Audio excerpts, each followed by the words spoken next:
ایران کا مسئلہ کیا ہے؟ ایران کی پولیٹیکل لیڈرشپ کو پتا ہے کہ اگر ہم نے ٹیمپرری سیز فائر کیا تو اس پہ ان کے سیاسی کریئرز بھی ختم ہو سکتے ہیں، تباہی ہو سکتی ہے سارا کچھ، کیونکہ وہاں کے لوگ ہر 6 سال بعد، مہینے بعد، 2 مہینے بعد 2 نیوکلیئر پاور سے جنگیں نہیں کر سکتے۔ لیکن آج جب ہم کھڑے ہیں یہاں پہ بات پہنچی کیسے؟ میں آپ کو اندر کی خبر سنانے لگا ہوں کہ اسلام آباد اکارڈز میں کیا ہوا، بڑی انٹرسٹنگ ہے۔ ہم نے تب آپ کو بتایا تھا کہ ارینجمنٹ کیا ہوگی، ایک کمرے میں امریکن ڈیلیگیشن ہوگا، ایک کمرے میں ایرانین ڈیلیگیشن ہوگا، اور ایک کمرہ ہوگا جہاں پہ پھر فائنلی یہ دونوں ملیں گے اگر چیزیں بہتری پہ ہو جائیں۔ اور ہوا کیا؟ اس دن 4 بجے کے قریب نیگوسیشن شروع ہوئی۔ اب میرے پاس جو ڈیٹیلز آئی ہیں، جو ریلیونٹ لوگ تھے، انہوں نے کہا کہ 2-3 باری تو بہت معاملہ گرم ہو گیا، اتنا گرم ہو گیا کہ فیلڈ مارشل اور ڈار صاحب یہ دونوں پاکستان سے وہاں پہ انٹرمیڈیٹریز تھے، یہ فیسیلیٹیٹ کر رہے تھے۔ 1-2 باری معاملہ اتنا گرم ہو گیا کہ ڈار صاحب لے گئے امریکنوں کو دوسرے کمرے میں، واپس ان کے کمرے میں، فیلڈ مارشل ان کو لے گئے، اور 1 سے زیادہ بار میٹنگز بریک بھی کی گئیں کافی بریکس کے لیے۔ آپ کو پتہ نہیں جب زیادہ بات ہو جائے پھر کہتے ہیں کافی بریک کر لیں۔ پھر ایک ٹائم پہ تب زیادہ بدمزگی ہو گئی جب گارنٹیز کی بات ہو رہی تھی کہ کس طرح گارنٹیز کریں گے۔ ایک بار ایران کا بار بار اعتراض یہی تھا کہ ہم نے 2.5 سال لگا کے ایگریمنٹ کیا براک اوباما کے ساتھ، اور وہ ڈونلڈ ٹرمپ نے آ کے 5 سیکنڈ لگا کے پھاڑ کے باہر پھینک دیا، تو اب اگر ایگریمنٹ ہوگا تو اس کی سیکیورٹی کیا ہوگی؟ وہاں پہ کوئی اس قسم کی بات بھی ہوئی کہ جو آپ نے جنیوا کے اندر بٹریل کیا ہے، شاید وہ ریفرنس ہوگا جو آپ عمان کی ٹاکس بھی ہو رہی تھیں، کوئی جنیوا میں چیزیں طے ہوئی تھیں اس کے اوپر، اینی وے وہاں جنیوا کی بات بھی ہوئی۔ اور پھر سورسز بتا رہی ہیں کہ ایک پوائنٹ پہ کچھ اتنی تلخی بڑھ گئی کہ کمرے سے باہر آپ کو آوازیں آ رہی تھیں، ٹیمپرز وہ فلیئرنگ، اونچی باتیں ہو رہی تھی، سب کچھ۔ بٹ اینی وے پاکستان نے دونوں کو ٹھنڈا کیا، اس کو سمجھا اس کو سمجھا، اس لیے آج پاکستان کی اتنی عزت ہے کہ اس رول میں ہم نے ٹاکس بریک نہیں ہونے دی۔ پھر ایک پوائنٹ ایسا آیا کہ لگ یہ رہا تھا کہ ایک براڈ فریم ورک کی انڈرسٹینڈنگ ہو گئی ہے، اور پھر to quote my source within no time things changed in the end. پھر بھلے کچھ ایسا ہوا آخر میں کہ اچانک چیزیں پھر زیرو واپسی کی طرف چل پڑیں۔ اس سے پہلے یہ بھی طے ہو گیا کہ دوسرا راؤنڈ سنڈے کو ہوگا، اور آپ کو یاد ہے نا یہ اتوار کی علی صبح جے ڈی وینس واپس گئے تھے۔ پھر وہاں پہ پہلے یہ طے ہوا تھا کہ سنڈے کو ایک راؤنڈ اور ہوگا، پھر کچھ ہوا۔ بہت سے لوگوں کا تو یہ بھی کہنا ہے کہ جو آخری کال تھی وہ جب جیریڈ کشنر پتہ نہیں کس سے بات کر رہے تھے، 10-12 منٹ کی کال تھی، وہ ان کو اس کے بعد کچھ حالات بدلے۔ کالز کا سین یہ تھا کہ وہاں ٹیلیفونز الاؤڈ نہیں تھے اس کمرے میں، جو دونوں ٹیموں کا کٹھے بیٹھنے کا تھا، جہاں پہ امریکن ایرانی کٹھے مذاکرات کر رہے تھے، وہاں پہ ٹیلیفونز الاؤڈ نہیں تھے۔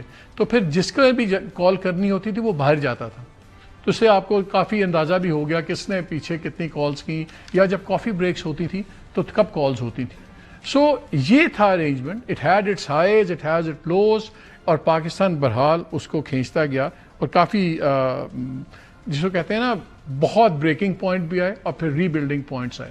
اس لیے پاکستان کی آج جو قدر میں اتنا اضافہ ہے وہ اسی وجہ سے ہے کہ جو ہم نے اتنا سیریس رول پلے کیا، اور یہ بھی مجھے پتہ لگا کہ جو سب سے زیادہ مین گفتگو ہوئی وہ جیری وینس اور غالب آف صاحب کے درمیان میں ہوئی، اور جتنی پرو ایکٹیو یا پازیٹیو بلڈ اپس ہی ہوئے وہ ان دونوں لوگوں کی ایک اچھی کیمسٹری بنی، جس کے اوپر کافی چیزیں آگے چلیں۔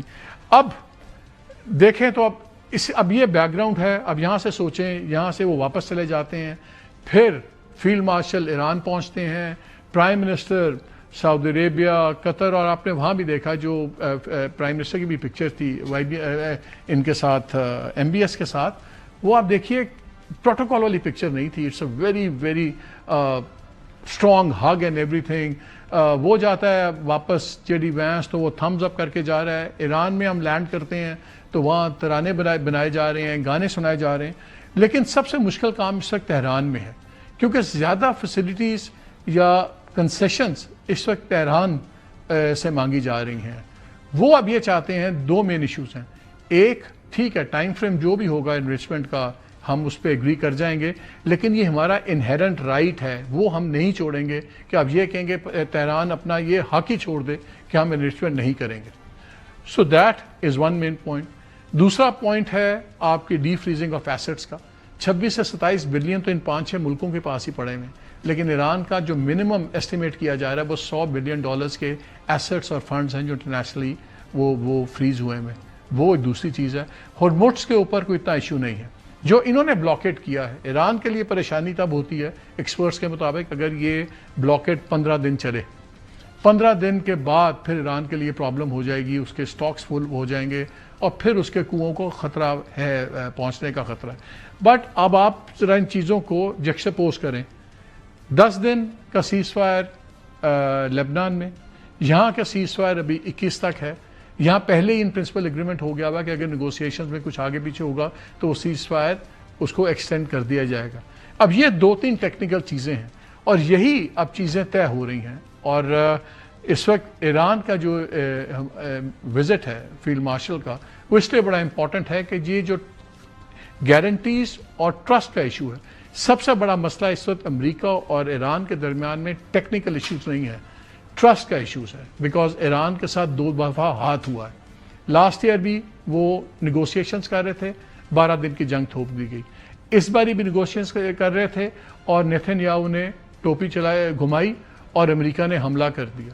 ایگریمنٹ ہوا 2.5 سال کے نیگوسیشن کے بعد، وہ 15 سیکنڈ میں ٹرمپ نے پھاڑ کے بتا دیا. یہ اب ایشو ہے ٹرسٹ کا. ایران کا یہ بھی کہنا ہے کہ یہ جو جتنی یہ اب ایگریمنٹ ہوگا یہ سیکیورٹی کاؤنسل ریٹیفائی کرے گی، وہ اتنا بڑا ایشو نہیں ہے، وہ ٹائم کے ساتھ ہے. جتنی ان کے خلاف انٹرنیشنل سینکشنز ہیں وہ بھی ہٹیں گی، وہ بھی ٹائم ہٹ جائیں گی، وہ بھی ایشو نہیں ہے. امریکن سینکشنز کا وہ امیڈیٹ خاتمہ چاہتے ہیں اور یہ بھی چاہتے ہیں کہ جو ان کے فروزن ایسٹس ہیں وہ ایک ہی جھٹکے میں دیے جائیں. امریکہ نے یہ لاسٹ ٹائم یہ کہا تھا ان کو کہ جی ہم ٹکڑوں میں دیں گے، جیسے جیسے ایگریمنٹ امپلیمنٹ ہوگا اس کے ساتھ ہم آپ کو دیں گے.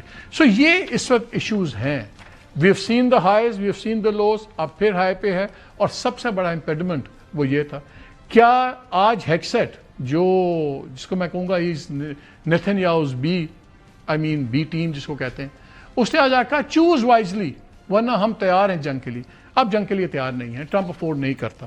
اس کی جو ریٹنگز ہیں لوئسٹ ایور زندگی میں ہیں. پورا امریکہ جنگ کے خلاف ہے. یورپ کے اندر EU کے خلاف ایک کیمپین شروع ہو گئی ہے جس میں 15 لاکھ سگنیچر چاہیے تھے. وہ شہریوں نے لکھ دی ہیں کہ EU اپنے تعلقات ریویو کرے اسرائیل کے ساتھ. یہ سب کچھ ہو رہا ہے. تو اب انشاءاللہ لگتا ہے یہ کہ نیگوسیشنز ہوں گی اور ہم امن کی طرف جائیں گے.